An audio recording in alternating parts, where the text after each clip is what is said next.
Smelly fish.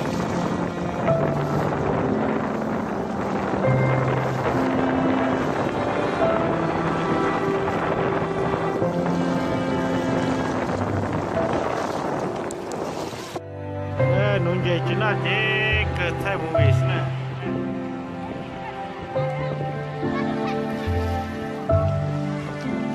Nung je này nó là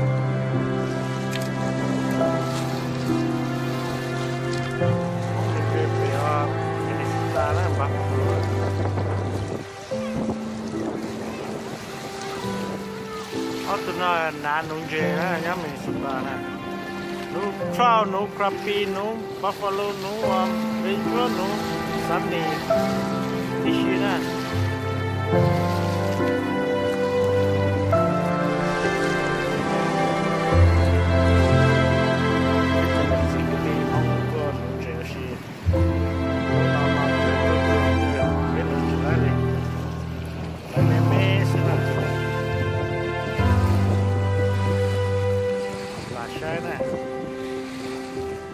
là nó lấy chỉ mình tu á tụi nó lồn trò á mình tu lồn trò nó lấy tụi nó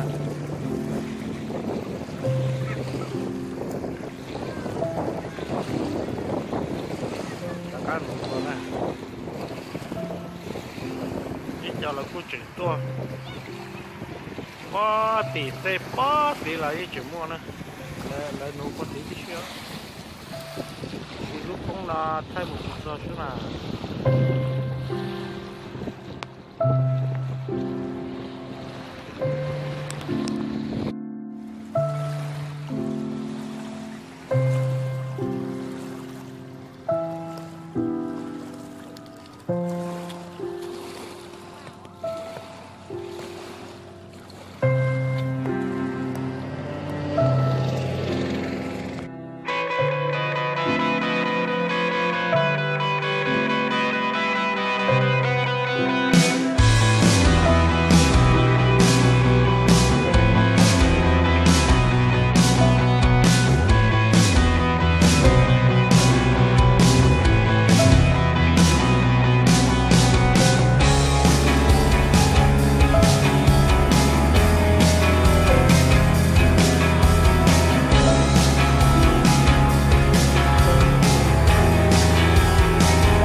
拿点水杯去里找找弄到是呢。搞错了，搞了嘛？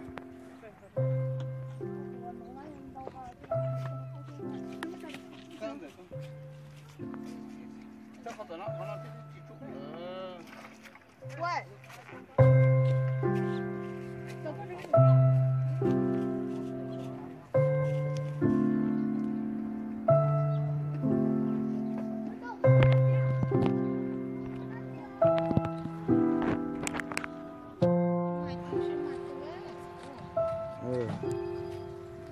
tôi nói là nông chè nó nè, biết chỉ lấy lại mà lấy cơ đó, biết là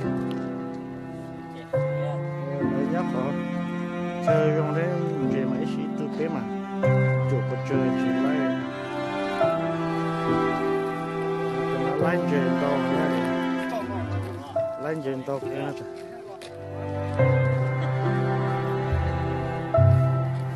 Lúc bà nó lúc bà chỉ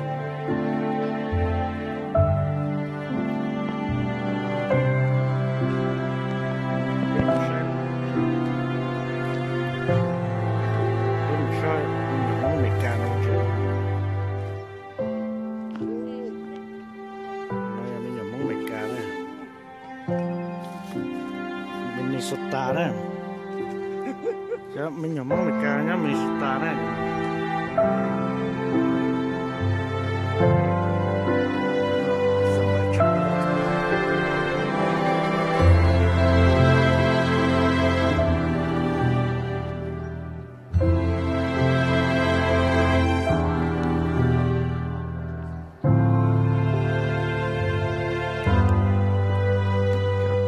Cho chút to, nó có to đấy.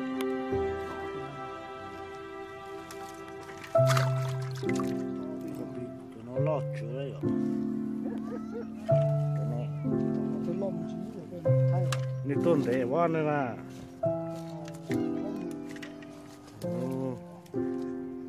Cái lấy cho tôi nu hay là lấy nồi rồi, như lấy tới một chết tàu.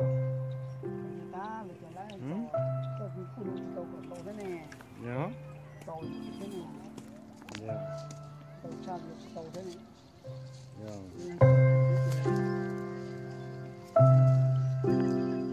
Lên cổ tủ xin à?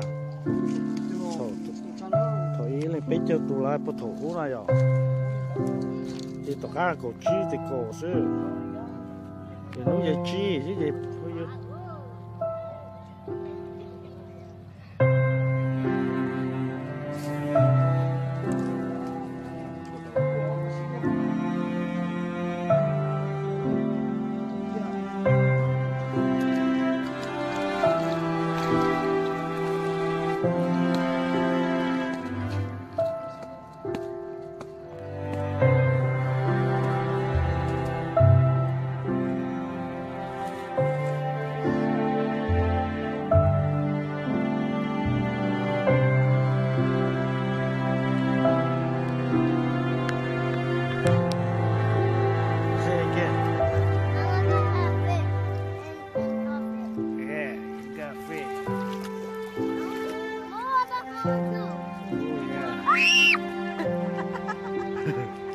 Why you show, huh? Fish, you got fish, you might have meat.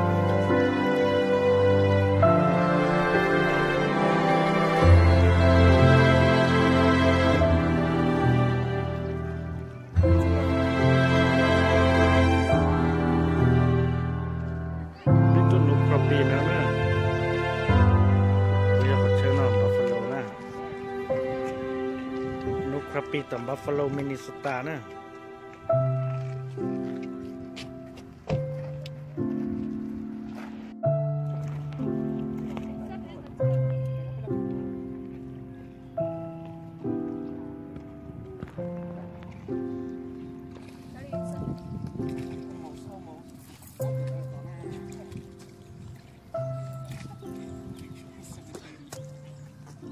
Take 10 minutes, I've been waiting for 30 minutes. Me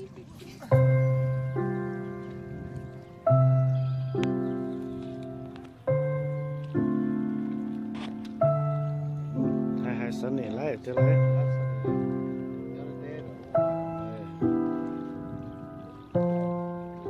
Chỗ Gede ba yo?